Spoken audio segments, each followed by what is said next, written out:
In this tutorial, I'll give an overview of the Variance Optimizer in Fantasy Analyst. I'll begin with some background on how it works, followed by a step-by-step walkthrough. I'm going to cover a little bit of math here for those that are interested, and assume you have some knowledge of basic statistics and linear algebra, but feel free to skip ahead to the walkthrough if it's difficult to follow. Conventional optimizers for DFS typically generate lineups by attempting to maximize the sum of projected points for players while enforcing constraints such as positions and salaries. To do this, the problem is formulated as a 0-1 linear program, which has the form shown here. In this form, the variable x represents all of the players we have available to create our lineups with. A value of 0 will indicate that the player is not used in our lineup, while a value of 1 means that the player is used. Given a vector C of projected fantasy point scores, the problem attempts to choose the set of players that maximizes the total projected points. Constraints for our lineups, such as position requirements and stacks we want to explicitly enforce, can be defined through a matrix A and a vector B. Once we've set up our constraints and variables in this form, algorithms are available that can determine the optimal lineup for us. In other words, these algorithms can give us the lineups that result in the highest possible projected scores given our constraints, and we can be certain that there are no better choices. Now, theoretically, if we could project players with perfect accuracy, generating our lineups this way would give us the best possible lineup to use. However, the flaw with this form of lineup optimization is that it doesn't take into account the statistics of DFS. Obviously, our projections can never be 100% accurate, and there's always variance in the results of our lineups. One step towards factoring this uncertainty in with the conventional optimizer format is to include additional constraints such as stacking. Doing this allows us to use covariance between players on the same or opposite teams to increase or reduce the overall variance of our lineups. However, it can often be difficult to effectively quantify the effects of these constraints on a lineup's variance. So before we begin looking at how we can start factoring variance into our lineups, let's take a step back and try to get a more comprehensive understanding of what's going on. As I previously mentioned, the conventional optimization technique for generating lineups basically treats a lineup as a sum of predicted player scores. However, the lineup with the highest average score is not necessarily going to be the most profitable one. To see why, we need to begin thinking of our lineups as probability distributions. To illustrate this, let me go through a toy example. Let's say we enter a hypothetical DFS contest where we knew our opponents were going to generate lineups that score according to the probability distribution shown in the graph below on the red line. This is a Gaussian distribution with a mean of 10 points and a standard deviation of 3 points. Now let's also assume that we have 3 lineups that we can consider entering into a contest against our opponents. The probability distributions for these 3 lineups, A, B, and C, are shown in blue, green, and yellow respectively, and we will assume they are independent of the opponent's distribution. Lineup A has the highest mean and a moderate standard deviation. Lineup B has a lower mean with a lower standard deviation, and lineup C has a lower mean but with a high standard deviation. If we had to pick any one of these lineups to enter into the contest, which lineup do you think it should be? The answer to this is that it depends on the format of the contest. Even though lineup A has the highest average, lineups B and C may be more profitable depending on how the payouts are structured. Although it depends on the exact probability distribution, having a higher average is typically going to be more advantageous in head-to-heads, where the most profitable lineup is going to be the one that beats the opponent most often. This should make lineup A the most profitable in this case. But for contests such as 50-50s, the goal is to instead get the lineup that scores most frequently over half of the contest entries. Despite the fact that lineup B has a lower average than A, it would actually be more profitable in a 50-50 against the opponent's distribution. You can see this because the fraction of lineup A's probability distribution below 10 points is significantly larger than that of lineup B's.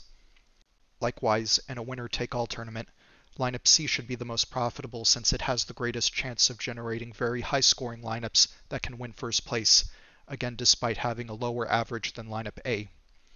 In DFS, you may typically hear people using terms such as floors and ceilings of players and lineups to describe these effects of variance on score distributions. So having gone through this example now, This hopefully gives a good illustration of how we may want to lower or increase the variance of our lineups depending on the type of contest we enter them in, potentially at the expense of a slightly lower projected score. The question now is, how can we factor in variance quantitatively in our lineup optimization process? To do this, we'll obviously have to begin taking into account the variance of the players we choose, as well as the covariance between them. Fortunately, Fantasy Analyst provides a variance optimizer that does just this by generating lineups as a 0-1 quadratic program. In this formulation, we've changed the objective so that the goal is now to maximize or minimize variance of our lineup. The variable Q is a covariance matrix, which will give us the variance of every player and covariance of every player pair that is selected in our lineup. The constraints in the A matrix and B vector can be the same as before, but we'll now want to add a minimum projected points constraint to these as well. Otherwise, if this constraint is not included, our optimizer may return lineups with the variance we want, but with an excessively low average score. We'll still want to keep our lineups high scoring on average, so by adding in a minimum projected points constraint, this allows us to trade off points for more or less variance. You might be wondering at this point how we can get the covariance matrix Q in order to solve this. As I'll demonstrate shortly, Fantasy Analyst can easily estimate this using historical data that we can download. I'll now go through a walkthrough showing how we can use the Variance Optimizer in Fantasy Analyst to generate lineups that can be more profitable for specific contest types compared to the conventional score optimizer. For this example, I'm going to pick the main NFL slate from last Sunday, December 3rd, on DraftKings. Because the games have completed, we will be able to compare the distribution of scores that the lineups would have actually produced had we used them. The first thing you'll want to do is to make sure that you've already downloaded historical data for NFL, since we will need this data to estimate variance and covariance between players. If you haven't already downloaded it, or just want to re-update to make sure nothing is missing, you can click on Database Manager, choose the seasons you want to get data for, and then click Download. This will normally take a couple of minutes to finish, so let's just fast forward. With the database updated, I'll now select last Sunday as the date. The main slate is loaded by default, so we don't need to change it. In order to use the Variance Optimizer, we will need to come up with variance and covariance estimates for all players. Fortunately, Fantasy Analyst can easily measure this for us over the historical data downloaded. However, before we do this, we should first narrow down our selection of players. Since the number of covariance values that need to be calculated scales exponentially with the number of players, the process of measuring the covariance between each pair of players may take excessively long to finish if we have too many players selected. In addition, the Variance Optimizer can be slow to run if a lot of non-zero covariance values are used. For the purpose of this example, I'll just quickly use the filter sliders to remove some players with low point per dollar ratios. Now that we've narrowed down our player pool to about 200 players, we can go to the Variance tab to estimate their variances and covariances. Let's first take a look at some of the options available to us here. The date selection box allows us to choose the time frame we want to use for our estimates, which is set to the past year by default. We'll leave this as is. Next, we have two different ways of measuring variance and covariance that we can select from. The first is to generate estimates on a per player basis. For this method, variance is calculated for each player individually, only using the scored fantasy points for that player, and covariance is calculated for each player pair using only the scored fantasy points from the games they were in together. Alternatively, we can generate our estimates by position. This method will look at the history of all players selected and produce average variance estimates for each position, as well as covariance estimates between all positions for both teammates and opponents. Finally, the options box has a few important settings that need to be determined. The first is a value labeled here as minimum samples required. This number is the minimum number of samples a variance or covariance entry must have to be assigned the value we measure. If the number of samples is below this number, we simply assign the variance or covariance for that entry to 0. This option is only used when we are generating estimates by players. Its main purpose is to remove entries with low sample counts from the optimization process, since their estimates will be less reliable. Below this, we see an option to exclude players below the sample threshold.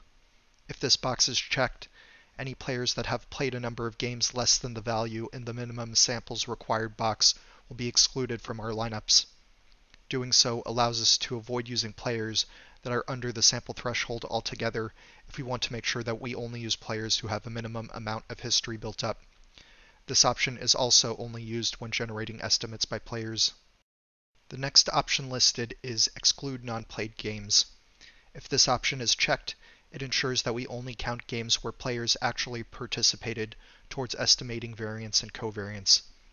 You may want to uncheck this if you want to capture covariance between player pairs when one of the players sits out. The final option is to generate the nearest positive semi-definite covariance matrix.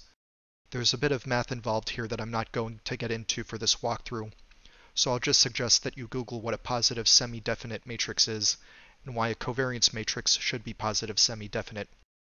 To try to put this briefly, measuring covariance for each player pair individually and then putting all the values together into a covariance matrix doesn't always give a covariance matrix that can actually exist in real life. For example, if we generate lineups trying to minimize the variance, we might find that our variance is negative occasionally. Obviously, variance can't be negative. So by finding the nearest positive semi-definite covariance matrix, we find the closest covariance matrix that could actually exist. That being said, we can still run the variance optimizer on the non-positive semi-definite covariance matrix that we got from doing the pairwise covariance calculations. For this example, I'm going to leave Exclude Non-Played Games checked and the other options off. For the minimum number of samples required, I'm going to pick 15. This should be a decent sample size that ensures our covariance estimates are at least somewhat accurate. I'll also leave the date selection as is to look over the past year. So now let's click Calculate Variance and Covariance. In a few seconds, Fantasy Analyst will finish and we'll now see some new information in the windows. Let's first take a look at the Variance-Covariance window. Here, all of our variance and covariance measurements are displayed. The first three columns show the name, team, and position of the first player, and the next three show the same for the second player. The next columns show the measured covariance and correlation values for each pair of players, followed by the number of samples that were used in the measurements. If we click on any of the entries, we will see new information being displayed on the right-hand side. When we click on an entry with the same name in both the Player 1 name and Player 2 name columns, a histogram is shown, illustrating the historical distribution of that player's fantasy points. When we click on pairs of different players, the plot changes to a scatter plot with a linear fit. In addition, a list of the data points being used in the measurements for the selected entry is shown in the bottom right. Taking a quick glance, we can see a few things that we expect here. First, note that when we are measuring the covariance between the same player, this is equivalent to variance and the correlation value is 1. We can also see that the covariance has been set to 0 for some of the player pairs that have less than 15 samples measured, due to previously setting the minimum samples required option to 15. Let's check though if some of the correlations we typically hear about in NFL are showing up in our estimates. I'll start by bringing up some correlation estimates between quarterbacks and wide receivers on the same team, which are known to be one of the strongest positive correlations in NFL DFS. Filtering the first column to be quarterbacks and the second to be wide receivers, we can see that there are in fact strong positive covariances and correlations between quarterbacks and wide receivers on the same team. Going through a few of the pairs here, you can see that there are slight differences between them, and Fantasy Analyst will be able to capture these when generating lineups with the Variance Optimizer. Now let's check how quarterbacks do against opposing defenses. This is generally known to be a negatively correlated pairing. Let's change the second player position filter to defense and pick a specific one to look at. As we can see here, we've run into a bit of a problem. Although there are many games that a quarterback will have played with the defense of his own team, there are very few played against a specific opponent.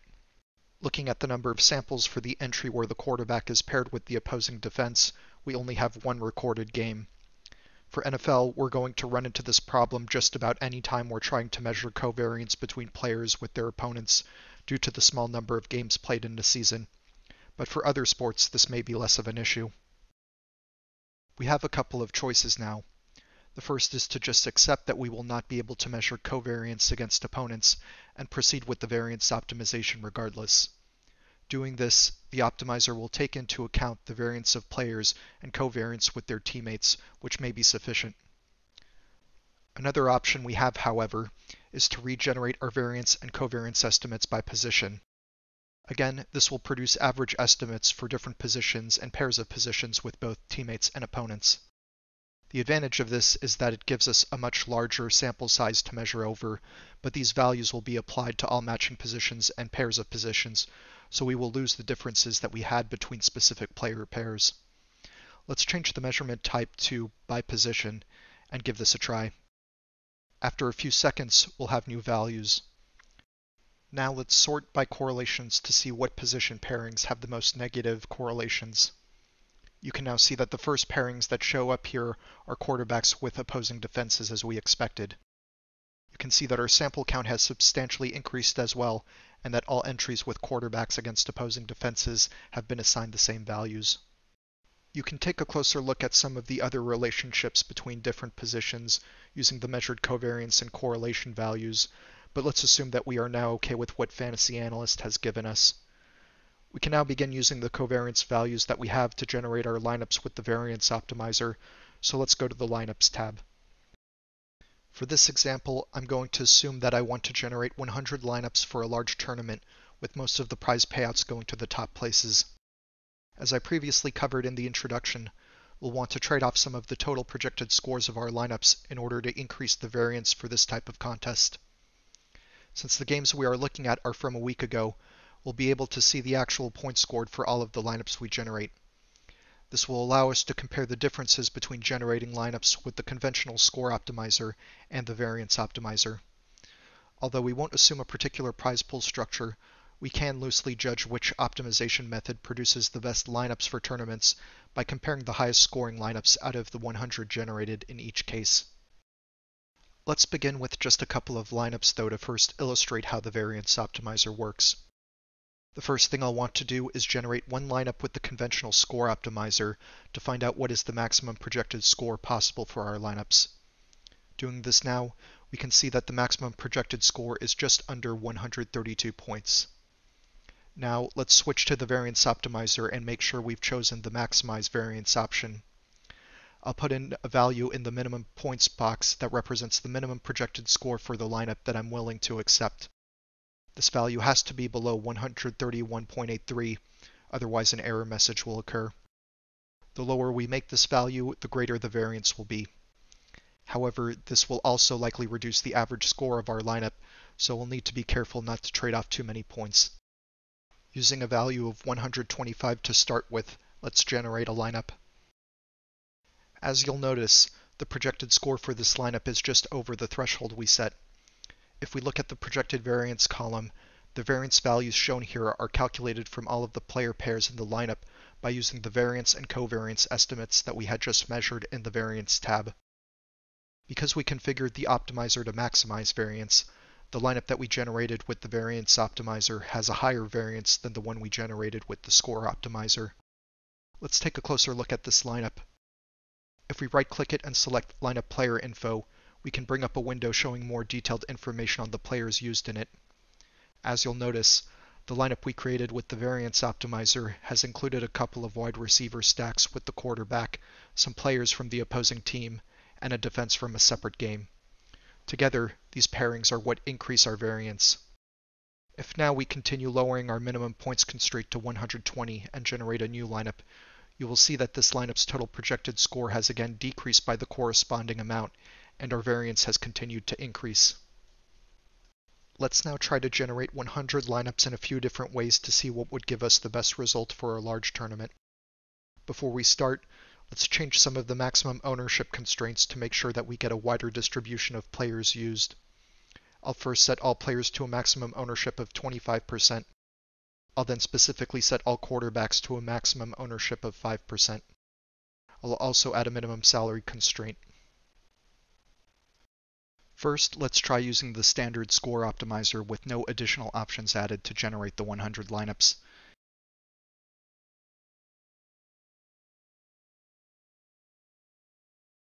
This completes fairly quickly, and we can now sort by the actual lineup scores to see how the top few places did.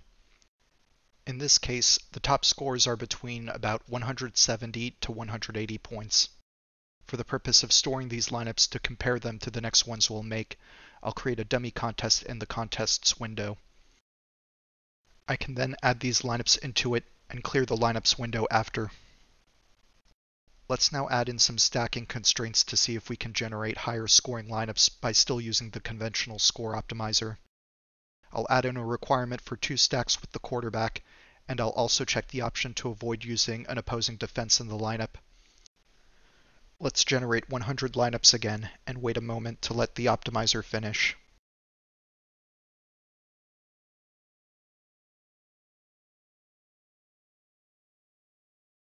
We can now see that we have indeed increased the ceiling of our lineup scores. Without the stacking requirements, the 3 highest scoring lineups were between 170 to 180 points, but with the stacking requirements added in, our top 3 lineup scores are now between about 184 to 210. I'll save these lineups into a separate contest as well.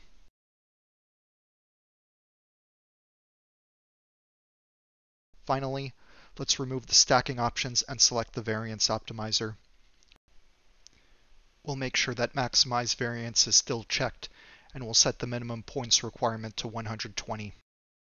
Generating the lineups, you'll immediately notice that the Variance Optimizer is slower. The speed of this optimizer depends primarily on the number of selected players, so you may want to narrow down your player pool if it's taking excessively long for you. I'll speed up this video so that we can just get to the final result, however. Now that the lineups have been generated, you can see that the Variance Optimizer was able to generate some even higher scoring lineups. Our top 3 scoring lineups range between about 203 to 215 points now. Comparing against our previous lineups from the Score Optimizer, the group of 100 lineups generated from the Variance Optimizer would have likely been the most profitable in a large tournament, given the higher scoring lineups it had. The Variance Optimizer in Fantasy Analyst can be used to factor in both variance and covariance into your lineups in a more quantitative way than conventional optimizers with stacking constraints.